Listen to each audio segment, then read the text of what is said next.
Hi everybody, this is Mrs. Brett and Maple here to read you a story. I've got Frog Girl here. Let's get started.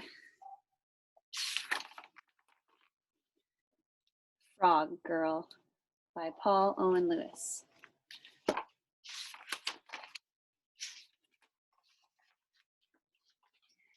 Behind a certain village lay a lake full of frogs. The chief's youngest daughter often went there alone to listen to their songs, but today as she approached, she heard no singing. She heard human voices instead. "Quick, let's go. We have them all," said one. "Now we are great hunters too," boasted the other.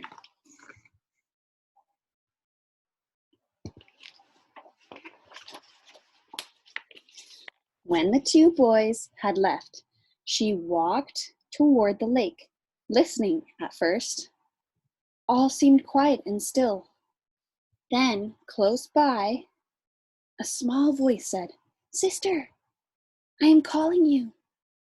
"Who said that?" asked the girl, for she could see no one. "Here, I'm here." The chief's daughter looked down to find a small frog in the tall grass. "Oh my, how is it you use human speech?" asked the girl.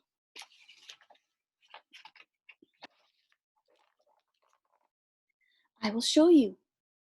Follow me to the shore of the lake," said the frog.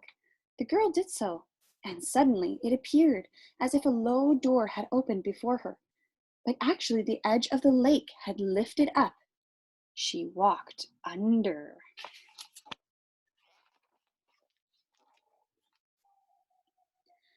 Once she found herself in a large deserted village. A young woman was standing at her side. "You see, we live as you do," she said.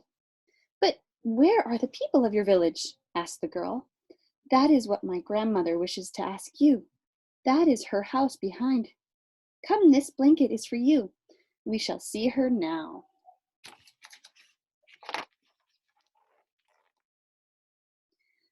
The house was bigger and more beautiful than any she had ever seen. Inside, the floor rumbled, and it was very hot. At the back sat a small and very old woman. She spoke, saying, "Granddaughter, I am alone. My children have been taken, and I no longer have their songs to comfort me."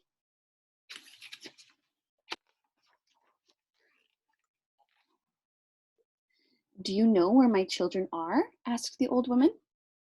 "No, grandmother, but I have seen two boys with nets and baskets at the lake," answered the chief's daughter. At this, old woman began to cry. "Oh my children! Where have they taken my children?" The fire grew hotter and the house began to shake.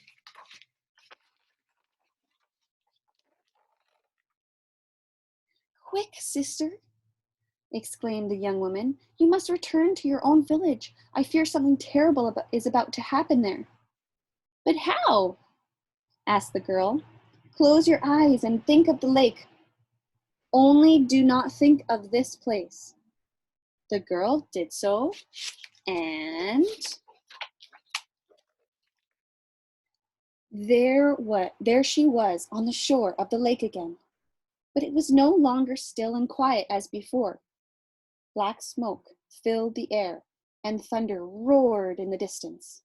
Alarmed, the chief's daughter ran through the forest back to her own village.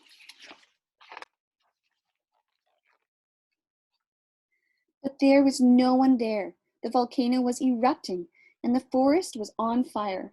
Her village would soon be destroyed. The girl called into each house, to anyone who might have stayed behind. No one answered until she got to the last house at the end of the row. But the voices weren't human. They were the voices of frogs instead, coming from a box in the corner. "Oh, my relatives, come, I'll take you home to your grandmother," cried the chief's daughter.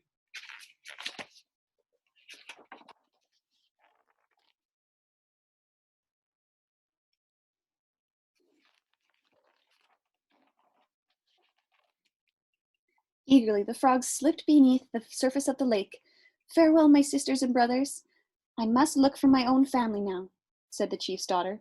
Remember me to your grandmother. The girl returned to her village as a heavy rain began to fall.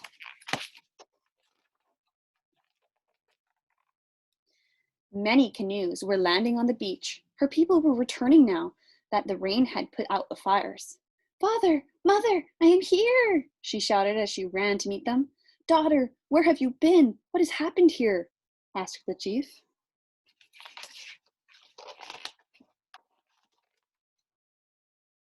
The girl told her story of the frog village, the old woman whose house shook with fire and smoke, and the capture of her children.